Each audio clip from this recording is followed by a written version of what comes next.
Welcome to Slash Detroit for Friday, April 25th, 2014.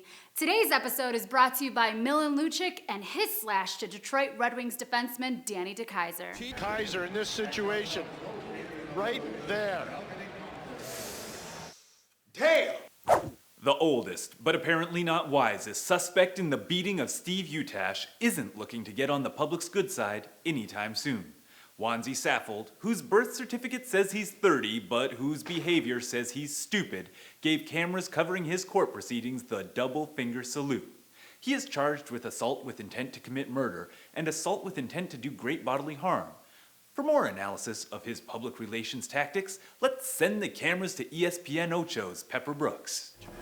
It's a bold strategy, Cotton. Let's see if it pays off for him.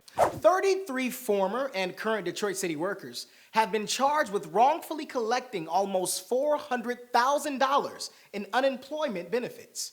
Among those charged are 18 current full-time employees who told the state that they had been laid off. Detroit Inspector General James Heath said this hurts the city because the city reimburses the state for payments to laid-off workers. More charges could be coming. The Inspector General recommends that any guilty workers be fired and banned from working for the city forever. Forever, ever, forever, ever. Mark Schauer, the Democratic candidate for governor running against Rick Snyder, is in trouble for a vote he took way back in 2002. The Republican Governors Association, led by Chairman Chris Christie, released the following ad, scathing Schauer for his liberal tax and spend ways. Mark Schauer is a politician who has made wrong, expensive choices. Some defy reason. In the state legislature, Schauer supported a new fee on nursing home beds. Fees on nursing home beds? Michigan's coming back without more fees on nursing home beds. The shower's over. In case your bullshit detector isn't already vigorously beeping, let me give you a little background info on the ad you just saw. The tax on nursing home beds was a bipartisan effort to get matching funds for Medicare from the federal government. In fact, the state receives more in matching funds than the nursing homes pay, and the funds go back to the nursing homes anyway. The bill also required that nursing home employees have criminal background checks conducted, so that, there isn't a rapist or murderer giving grandma her sponge bath. But here's the bigger problem with the ad. The bill that created the tax was supported by both Democrats and Republicans and was signed into law by Republican Governor John Matthias Engler. Worse yet, it didn't even come up for renewal under Jennifer Granholm. In 2011, this dude, Republican Matt Laurie, sponsored the bill that brought the law up for renewal. And you know who signed that renewal? None other than Governor Rick Snyder. Here's a press release put out by his office stating that delaying the sunset of the law was included as part of the governor's fiscal year 2012-2013 budget proposal. Are you freaking kidding me?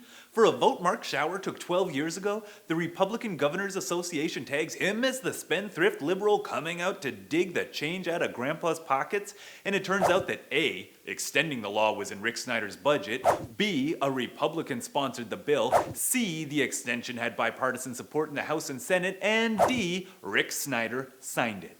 If you watch the end of the ad closely, the young lady even sounds like her bullshit detector is going off. The shower's over. When I think of Oakland County, I think Pistons play there, L. Brooks Patterson rules there, and affluent people live there. But according to the social service agency, Lighthouse of Oakland County, there is an increasing number of poor people in the county as well. From 2005 to 2012, there's been a 77% increase in poverty. This strikes communities beyond the inner city of Pontiac, which are unaccustomed to dealing with the strains that poverty places on the social safety net, with inadequacies in areas like public transportation being exposed. If you see this man with a hammer or torch in his hand, please call the police. His name is Bill Holtz. You may remember Bill as the Chicago developer who couldn't pay for his bid for the Packard plant at last year's tax foreclosure auction. Although he didn't get the auction's biggest prize, he did get 17 other East Side properties, including the old Cadillac stamping plant. And now, he's been illegally scrapping the hell out of them. Steve Nievling at Motor City Muckraker has been keeping tabs on the action. So far, Steve has documented the scrappers brazenly using torches on a hydraulic lift to pull metal out of the plant, and they've even been propping up the unstable ceiling with chemical barrels. Bill and his merry band of building destroyers have not pulled permits to make sure that they aren't poisoning the neighborhood with asbestos and industrial toxins. And they haven't even been paying the taxes on these properties. Bill, we have enough problems with local scrappers to keep us busy. But we have a new mayor who doesn't play. And we have a new police chief who doesn't play. And we have a longtime prosecutor who also doesn't play.